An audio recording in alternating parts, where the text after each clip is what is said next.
السلام علیکم ورحمۃ اللہ وبرکاتہ۔ نحمد و نصلی علی رسولہ الکریم، اما بعد۔ صحیح بخاری کی روایت ہے کہ نبی کریم صلی اللہ علیہ وسلم ایک دفعہ ایک صحابی حضرت مالک بن الدخشم کے گھر گئے اور پوچھا کہ مالک کہاں ہے، بلکہ مالک وہ موجود نہیں تھے، تو ایک شخص کہنے لگا کہ اللہ کے نبی صلی اللہ علیہ وسلم، مالک تو منافق ہے۔ نبی کریم صلی اللہ علیہ وسلم فرمایا فلا تفل، دیکھو ایسا نہ کہو، اور بلکہ اس شخص نے کہا کہ مالک تو منافق ہے، اس کے دل میں اللہ اس کے رسول کی محبت نہیں ہے، تو اللہ کے نبی فرمایا صلی اللہ علیہ وسلم ایسا نہ کہو، اس کے دل میں اللہ اس کے رسول کی محبت ہے، اور وہ تو اس نے کلمہ پڑھا ہے صرف اس لیے تاکہ وہ اللہ تعالیٰ کی رضا حاصل کر لے، اور جس نے کلمہ اس لیے پڑھا کہ وہ اللہ تعالیٰ کی رضا حاصل کر لے، اللہ تعالیٰ نے اس پر جہنم کی آگ کو حرام کر دیا۔ مومن کی صفات میں سے ایک بڑی اہم صفت یہ ہے کہ وہ اپنے مسلمان بھائی کی عزت کا دفاع کرتا ہے۔ اگر اس کے سامنے اس کے کسی مسلمان بھائی کا مذاق اڑایا جا رہا ہو، اس کی بے عزتی کی جا رہی ہو، اس کو برا بھلا کہا جا رہا ہو، تو وہ خاموش نہیں رہتا، بلکہ وہ اپنے مسلمان بھائی کی عزت کا دفاع کرنے میں مشغول ہو جاتا ہے۔ اگر آپ انسان کی نفسیات کی طرف دیکھیں تو 3 چیزیں ہر انسان کو بڑی محبوب ہوتی ہیں: اس کی اولاد، اس کا مال اور اس کی عزت۔ اور جو عزت دار آدمی ہوتا ہے وہ اپنے مال اور اولاد کو بھی اپنی عزت کے لیے قربان کر دیتا ہے، کیونکہ وہ جانتا ہے کہ عزت بہت بڑی چیز ہے۔ جو مومن آدمی ہوتا ہے، جو عزت دار آدمی ہوتا ہے، جو مومن نہ ہو اور جو عزت والا نہ ہو، تو اس کے لیے تو مال ہی سب کچھ ہے آج کل جو ہم دنیا میں دیکھتے ہیں، لیکن جو مومن ہوگا اور عزت والا ہوگا وہ اپنی عزت کو بچانے کے لیے اپنا مال بھی قربان کر دیتا ہے اور اپنی اولاد کو بھی قربان کر دیتا ہے، اور اس عزت کی ذمہ داری کا احساس اللہ تعالیٰ بھی ہمیں دلاتے ہیں کہ ہمیں مسلمانوں کی عزت کا دفاع کرنا ہے، ان کی عزت کو بچانا ہے۔ ہم سب جانتے ہیں کہ سود جو ہے وہ اللہ اس کے رسول کے خلاف جنگ ہے، اور سود کا جو سب سے چھوٹا گناہ ہے وہ یہ ہے کہ کوئی انسان اپنی ماں کے ساتھ نکاح کرے۔ اللہ کے نبی صلی اللہ علیہ وسلم نے مسند امام احمد کی روایت میں فرمایا من ارب الربا، ربا سب سے بڑا ربا وہ یہ ہے کہ الاستطالۃ فی عرض المسلم بغیر حق، کہ کسی مسلمان کی عزت کو پامال کرنا، تار کرنا، یہ سب سے بڑا سود ہے۔ یعنی ہم اگر یہ سوچیں کہ کوئی شخص اپنی ماں سے نکاح کر لے، کوئی شخص اپنی ماں کے ساتھ زنا کر لے معاذ اللہ، تو کتنا بدبخت انسان ہوگا وہ۔ اور اللہ کے نبی صلی اللہ علیہ وسلم فرما رہے ہیں کہ سب سے بڑا ربا میں سب سے بڑا ربا وہ کسی انسان کی عزت کو پامال کرنا ہے۔ اللہ کے نبی صلی اللہ علیہ وسلم حجۃ الوداع کے موقع پر موجود ہیں، اور اللہ کے نبی صلی اللہ علیہ وسلم نے اپنے صحابہ سے پوچھا آج کون سا دن ہے؟ صحابہ نے کہا کہ ہم خاموش رہتے ہیں، ہم سب کو پتہ ہے کہ آج 10 ذو الحجہ ہے، لیکن وہ خاموش رہے۔ اللہ و رسول عالم، تو اللہ کے نبی صلی اللہ علیہ وسلم نے فرمایا کہ کیا آج یوم النہار نہیں ہے؟ جی یوم النہار ہے۔ پھر آپ نے پوچھا کہ یہ کون سا مہینہ ہے؟ صحابہ کرام خاموش رہے۔ اللہ کے نبی صلی اللہ علیہ وسلم نے پوچھا کیا یہ ذو الحجہ نہیں ہے؟ صحابہ نے کہا جی اللہ کے نبی صلی اللہ علیہ وسلم یہ ذو الحجہ ہے۔ پھر اللہ کے نبی صلی اللہ علیہ وسلم نے پوچھا یہ کون سی جگہ ہے؟ اور صحابہ خاموش ہے۔ اللہ کے نبی صلی اللہ علیہ وسلم نے کہا ہے بلد حرام نہیں ہے، جی بلد حرام ہے۔ اور پھر اللہ کے نبی صلی اللہ علیہ وسلم نے فرمایا فَإِنَّ دِمَاءَكُمْ وَأَمْوَالَكُمْ وَأَعْرَاضَكُمْ بَيْنِكُمْ حَرَامٌ كَحُرْمَةِ يَوْمِكُمْ هَذَا فِي شَهْرِكُمْ هَذَا فِي بَلَدِكُمْ هَذَا، بے شک تمہارا خون، تمہارا مال اور تمہاری عزتیں تم سب پر اس طرح حرام ہیں جیسے آج یہ 10 ذوالحجہ کا دن، ذوالحجہ کا مہینہ، اور یہ مکہ اور منا کا مقام جس طرح ہمارے لیے مقدس ہے، اس سے بھی زیادہ تمہارے لیے مقدس ہے، یا اس کے مانند تمہارے لیے مقدس ہے۔ اللہ کے نبی صلی اللہ علیہ وسلم کے بعد سب جانتے ہیں، اور یہ ہمارا ایک مسئلہ بھی حج کے مناسک میں سے، کہ جس دن 10 ذوالحجہ ہوتا ہے اس دن مسلمانوں کو 4 کام کرنے ہوتے ہیں۔ پہلا کام یہ ہوتا ہے، یا ایک کام یہ ہوتا ہے کہ وہ قربانی کرتے ہیں، نہاد کرتے ہیں اللہ کے لیے۔ دوسرا کام یہ ہوتا ہے کہ وہ حلق کراتے ہیں۔ تیسرا کام یہ ہوتا ہے کہ وہ رمی کرتے ہیں۔ اور چوتھا کام جس کے لیے اگلے 3 دن بھی وقت ہوتا ہے وہ یہ ہے کہ وہ طواف افاضہ کرتے ہیں، طواف کرتے ہیں خانہ کعبہ کا۔ تو اللہ کے نبی صلی اللہ علیہ وسلم کے پاس کوئی شخص آیا اور کہنے لگا کہ اللہ کے نبی صلی اللہ علیہ وسلم میں نے حلق کرا لیا لیکن میں نے ابھی نہر نہیں کیا. آپ نے فرمایا لا حرج، کوئی حرج نہیں. ایک اور شخص آتا ہے اور کہتا ہے کہ اللہ کے نبی صلی اللہ علیہ وسلم میں نے رمی کر لی لیکن میں نے قربانی نہیں کی. آپ نے فرمایا لا حرج، کوئی مسئلہ نہیں. لیکن پھر آگے اللہ کے نبی صلی اللہ علیہ وسلم نے فرمایا، اور یہ ابو داؤد کی روایت ہے، لا حرج الا علی رجل اقترض ارض رجل مسلم، مگر وہ شخص کہ جس نے کسی مسلمان بھائی کی عزت میں کچھ نقصان ڈالا، وہو ظالم، اور وہ ظالم تھا، فذلک الذی حرج وہلک، بس وہ شخص حرج میں بھی پڑ گیا اور ہلاکت میں بھی پڑ گیا. کہ آپ سوچیں کہ اتنے بڑے بڑے مناسک ہیں، ان کی ترتیب آگے پیچھے ہو جائے، لا حرج لا حرج. دیکھیں کہ مسلمان کی عزت کا دفاع، اور ہم سب جانتے ہیں حجۃ الوداع کا موقع ہے، اللہ کے نبی صلی اللہ علیہ وسلم کہہ لیں کہ پوری امت سے ایک اجتماعی آخری خطاب کر رہے ہیں. تو اس کے بعد تو اللہ کے نبی صلی اللہ علیہ وسلم موجود نہیں تھے. اسی حجۃ الوداع میں آپ نے فرمایا تھا نا کہ مجھ سے حج کے مناسک سیکھ لو، مجھے نہیں معلوم کہ میں اگلے سال تمہارے ساتھ ہوں گا کہ نہیں ہوں گا. اور اس موقع پہ اللہ کے نبی صلی اللہ علیہ وسلم ساری امت مسلمہ کو یہ دعوت دے رہے ہیں کہ تمہارا خون، تمہارا مال اور تمہاری عزتیں بالکل تمہارے پر اس طرح حرام ہے جیسے آج کا دن، یہ مقام اور یہ مہینہ تمہارے لیے حرمت والا مہینہ. لیکن آج بڑے افسوس سے کہنا پڑتا ہے کہ جو حال ہم دیکھتے ہیں، غیروں کو تو کیا ہم شکوہ کریں، اپنوں کا حال یہ ہے کہ ایک دوسرے کی عزتیں اچھالتے ہیں، ایک دوسرے کا مذاق اڑاتے ہیں. ہمارے سامنے اگر کسی کی بات ہو تو بڑے مزے لے کر سنتے ہیں. اور یہ معاملہ اللہ تعالیٰ رحم فرماتے، یہ معاملہ دنیا داروں میں نہیں ہے خالی، یہ معاملہ دین داروں میں بھی بہت زیادہ ہے. یہ معاملہ ہر طرف ہے. بلکہ اب تو حال یہ ہے، میں ابھی 2-3 دن پہلے ہی کہیں بات کر رہا تھا لاہور میں کسی ادارے میں، دینی ادارے میں بیٹھا تھا، تو وہاں میں کہہ رہا تھا کہ جو اب برائیاں پھیلتی جا رہی ہیں نا، یعنی حقوق کی خلاف ورزی ہو رہی ہے، حقوق العباد میں مسائل ہیں، امانت کے مسائل ہیں، وعدوں کے مسائل ہیں، شوہر بیویوں کے جھگڑوں کے مسائل ہیں. اب اس میں یہ فرق رہ گیا، ختم ہو گیا ہے کہ یہ دیندار لوگ ہیں کہ بے دین لوگ ہیں. یہ ہر طرف پھیلتا جا رہا ہے.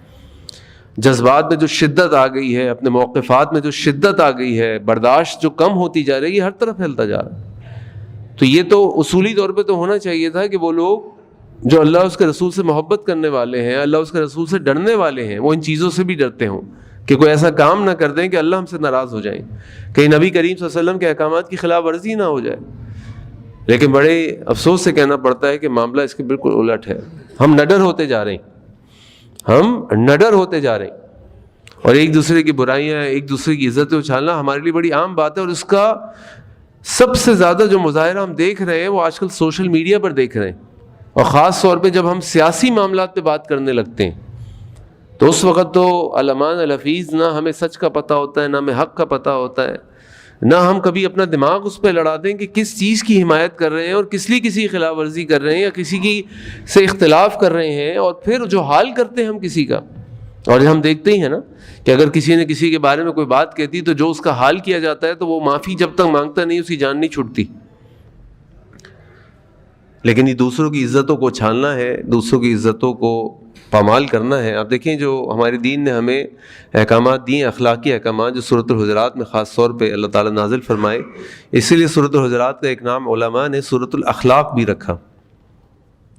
اور کیا احکامات نازل فرمائے کہ دیکھو یا ایھا الذین آمنوا اجتنبوا کثیرا من الظن، اے لوگوں جو ایمان لے کر آئے ہو بدگمانی نہ کرنا، بدگمانی سے بچو. آگے فرمایا ولا یغتب بعضکم بعضا، اور دیکھو کوئی کسی کی غیبت نہ کرنا. آگے فرمایا ولا تنابزوا بالالقاب، دیکھو کسی کو برے ناموں سے نہ پکارنا. کیوں؟ کیونکہ انسان کی عزت ہے، انسان کی عزت ہے. اللہ کے نبی صلی اللہ علیہ وسلم کے سامنے اما عائشہ رضی اللہ عنہا، اما صفیہ رضی اللہ عنہ کے بارے میں اشارتاً ایک بات کہہ دی کہ وہ چھوٹے قد کی ہیں، اور اللہ کے نبی صلی اللہ علیہ وسلم فرما رہے ہیں کہ عائشہ تم نے ایک ایسی بات کہہ دی لقد قلتی کلمۃ لو مزجت بماء البحر لمزجتہ، کہ تم نے ایک ایسی بات کہہ دی کہ اگر اس کو کسی سمندر میں ڈال دیا جائے تو وہ پورے کے پورے سمندر کو یعنی اس میں ملاوٹ کر دے گی. کتنی بڑی بات ہے یہ. اشارتاً آپ کہتے ہیں وہ، اچھا وہ، اور اللہ کے نبی صلی اللہ علیہ وسلم اما عائشہ سے کہہ رہے ہیں، صدیقہ کائنات سے، ان کے اعمال کیسے، ہمارے اعمال کیسے. لیکن اگر ان کے لیے اتنی سخت تنبیہ ہے کہ وہ اتنا سا اشارہ جو ہمارے لیے تو کوئی حیثیت ہی نہیں رکھتا، اس کو سمندر میں ڈال دیا جائے تو پورے کے پورے سمندر کا وہ ذائقہ بدل دے گا، اس کو داغدار کر دے گا یا اس کے اندر کوئی ملاوٹ کر دے گا. جبکہ سمندر میں ہم جانتے ہیں سمندر میں کچھ بھی کر دے فرق نہیں پڑتا، بہتا ہوا پانی ہے اور اپنا جو اس کا اثر ہے وہ قائم رہتا ہے.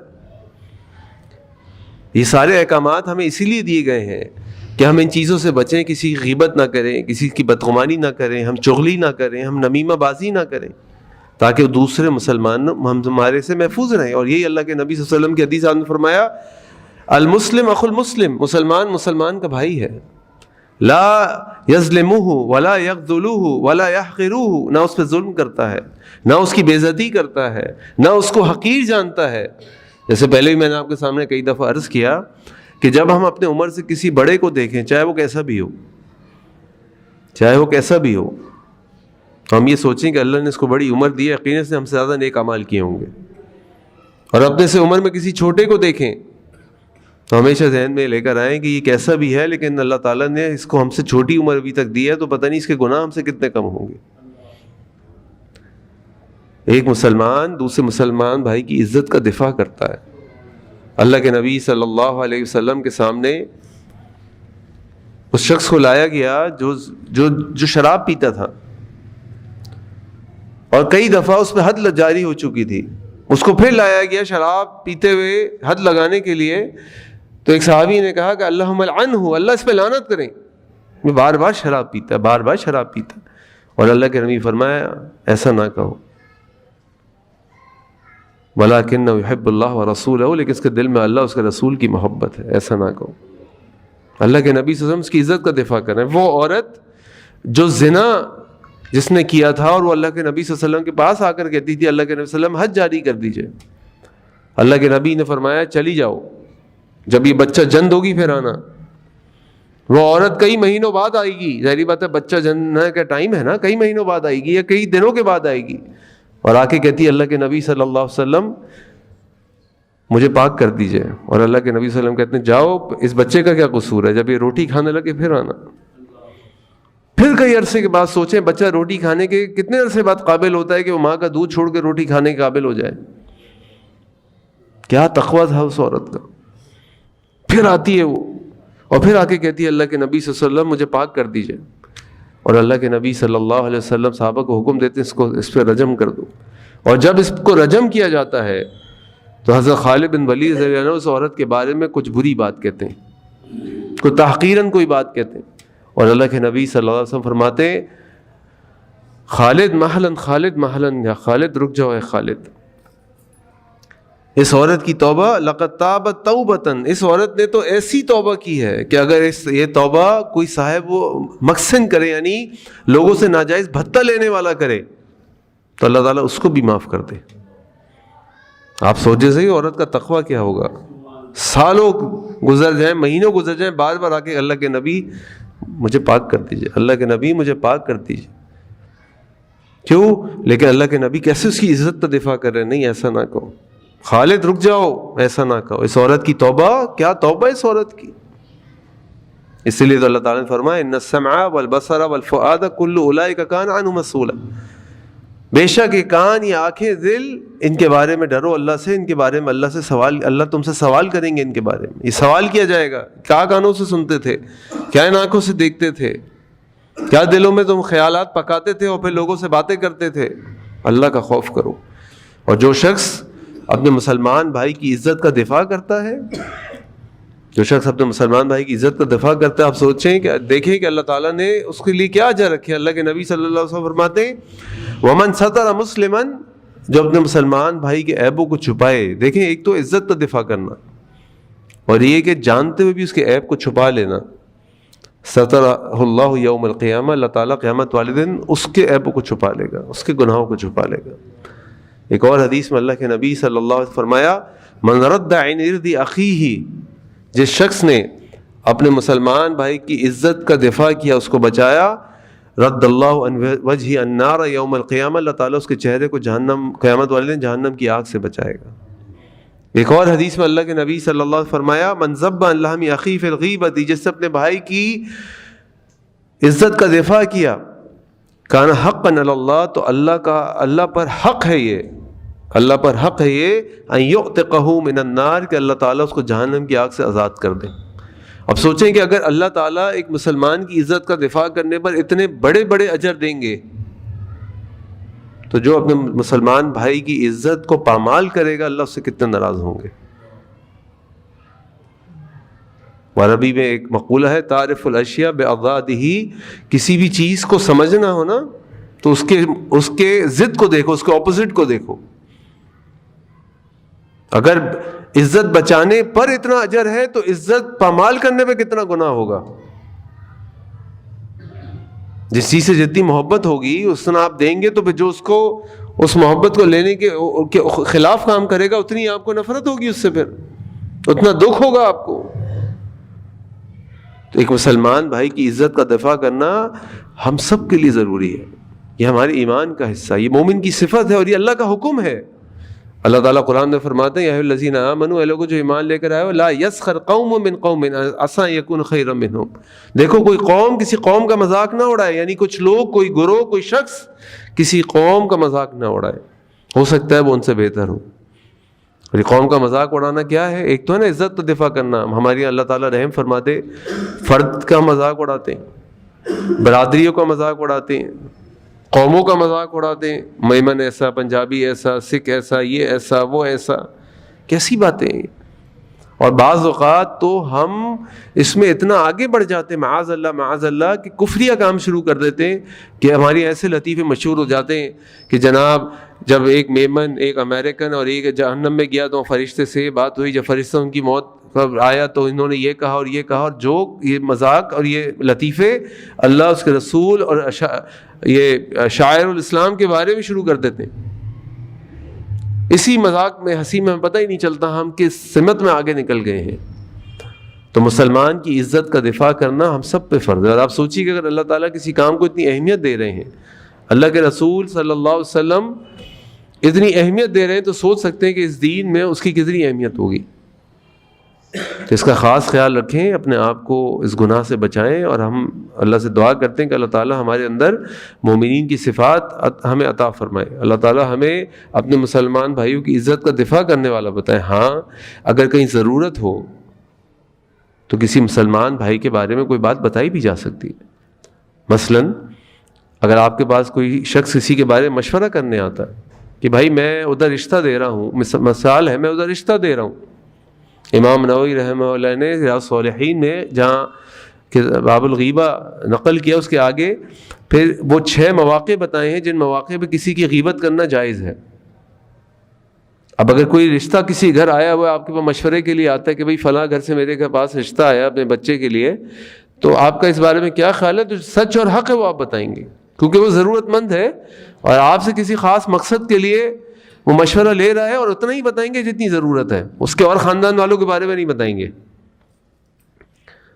آپ کسی سے کاروبار کرنا چاہتے ہیں، وہ آگے آپ سے مشورہ ہے۔ اللہ کے نبی صلی اللہ علیہ وسلم کے پاس فاطمہ بنت قیس آئیں اور آگے ان سے کہا کہ اللہ کے نبی صلی اللہ علیہ وسلم میرے پاس رشتے ہیں، مشورہ دیجیے۔ معاویہ سے رشتہ آیا، ایک اور شخص سے رشتہ آیا، اور اسامہ سے رشتہ آیا۔ اللہ کے نبی نے فرمایا صلی اللہ علیہ وسلم کہ جو معاویہ ہے نا یہ تو بڑا غریب آدمی ہے، اس کے پاس کچھ نہیں ہے، مسئلہ ہو جائے گا۔ اور ایک اور شخص کے بارے میں کہا یہ تو عادی اپنی بیویوں کو بہت مارنے والا، بڑا مشہور ہے اس معاملے میں۔ اور تیسرا اسامہ، تو اللہ کے نبی فرمایا اسامہ سے کر لو، اسامہ سے کر لو، اسامہ سے، ہاں اسامہ سے کر لو، یہ بہت نیک آدمی ہے۔ اور پھر فاطمہ بنت قیس نے اسامہ سے شادی کر لی۔ یعنی یہاں بتانے کا مقصد یہ ہے کہ اللہ کے نبی صلی اللہ علیہ وسلم کے پاس جب ایک خاص سوال لے کر آئیں تو آپ صلی اللہ علیہ وسلم نے ان کی وہ صفات بتائیں جو شادی کے رشتے کے لیے جو بھی اس کی حالت تھی وہ بتائی کہ بھائی دیکھو یہ مال کے اعتبار سے بڑا ہی کمزور ہے، یہ غصے کے اعتبار سے بڑا تیز ہے، بیویوں کو مارنے والا ہے، اور اسامہ ان میں اچھا ہے، اسامہ سے کر لو۔ تو جہاں ضرورت ہے وہاں تو آپ بتائیں گے، اور یہ مشورہ امانت ہوتا ہے، لیکن جہاں ضرورت نہیں ہے وہاں آپ مسلمان بھائی کی عزت کا دفاع کریں گے، چاہے آپ کو پتہ ہو وہ خراب ہے، آپ کو ضرورت نہیں ہے بولنے کی بتانے کی، جہاں ضرورت نہیں ہے بولنے اور بتانے کی۔ ہمارا کام یہ ہے ومن سترا، جو اپنے مسلمان بھائی کے عیبوں کو چھپائے گا اللہ تعالیٰ اس کے عیبوں کو قیامت والے دن چھپائیں گے۔ اور اس سے بڑھ کے کیا ہوگا کہ اللہ ہمارے گناہوں کو چھپا دیں، اللہ ہمارے گناہوں کو معاف کر دیں، ورنہ یہ کہنا آسان ہے اور سننا آسان ہے۔ ابھی اس 50-60 لوگوں کی مجلس میں ایک بندہ کھڑا ہو جائے اور سب مل کے اس کے عیب بتانے لگیں، اس کا یہ عیب ہے، یہ عیب ہے، یہ عیب ہے، تو سوچیں وہ بیچارہ شرم کے مارے گڑ جائے گا، اور اس دن ہزاروں نہیں، لاکھوں نہیں، کروڑوں نہیں، اربوں لوگ ہوں گے، اور آدم علیہ السلام سے لے کر قیامت تک پیدا ہونے والا بچہ بھی ہوگا، اور اس کے سامنے اگر لوگوں اس کے عیب گنائے جائیں، ہم میں سے تو کوئی گناہوں سے پاک نہیں ہے نا، تو سوچیں کیا ذلت کا مقام ہوگا، کیا تباہی بربادی کا مقام ہوگا۔ اللہ تعالیٰ ہم سب کو معاف فرما دے، اللہ تعالیٰ ہم سب کے عیبوں کو چھپا لے، اور اللہ تعالیٰ ہم سب کو اپنے مسلمان بھائیوں کی عزت کا دفاع کرنے والے بنا دے۔ سبحانک اللہم بحمدک اشہد ان لا الہ الا انت استغفرک واتوب الیک۔ السلام علیکم ورحمۃ اللہ وبرکاتہ۔